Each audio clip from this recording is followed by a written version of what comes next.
first up, I want to talk about the real scandal at Television New Zealand. It's got nothing to do with a former Al Jazeera employee and the Me Too movement or anything else. It's got to do with a story that I saw last night from Mikey Sherman, the deputy political editor of Television New Zealand, and a woman who, by her own admission, got into journalism as an activist about her ethnicity. No need to say what that ethnicity is, but she's certainly been in many publications saying this is all about who she is, her identity, and fighting for her people. So we've got an activist journalist, right?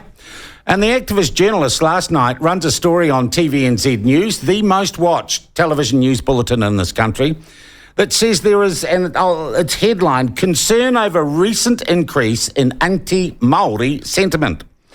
It reads as follows. A recent uptick in anti-Māori sentiment online is raising concern with experts who say disinformation groups have pivoted to issues such as co-governance following the anti-mandate protest. That's the opening paragraph.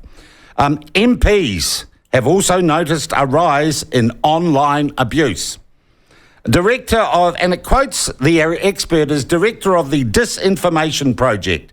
Her name's Kate Hanna, and she told One News, she told Mikey, they have been monitoring a rise in anti-Māori sentiment for over a year, but have noticed a rise in online abuse. We did expect there would be an uptick in racism, and we have seen that, said Kate Hanna. It is particularly around the ideas of co-governance, around notions of he puapua and the Māori Health Authority. Really interesting story. So what is the Disinformation Project and who is Kate Hanna? Well, Kate Hanna is part of a government-funded think tank that hides under the skirts of being an academic institution, but is basically funded by the government, amongst other researchers on the umbrella group that the Disinformation Project is part of. Has been Sean Hendy and Susie Wiles.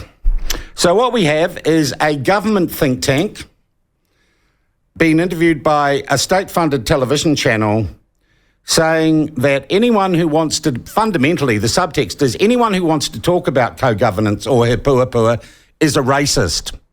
They are simply trying to shout down people who want to discuss policies of import to every New Zealander. And they seem to be succeeding, because you'll notice that Chris Luxon is now the leader, newly minted leader of the National Party, is now incredibly keen to talk about how he's learning te reo. And David Seymour seems, apart from the next story we're going to talk about, slightly missing in action on these issues. So what we have is a narrative being constructed by a government-funded think tank and a government-funded television channel that tells you that if you question certain policies in this country, you are a racist. I'd be really interested to know why this story by TVNZ didn't tell us more about Kate Hanna and the Disinformation Project, why Kate Hanna didn't provide any empirical evidence for her claims that racism was on the rise, and to be honest, why the editors at Television New Zealand let such a propagandising piece of rubbish air on the state broadcaster in the first place.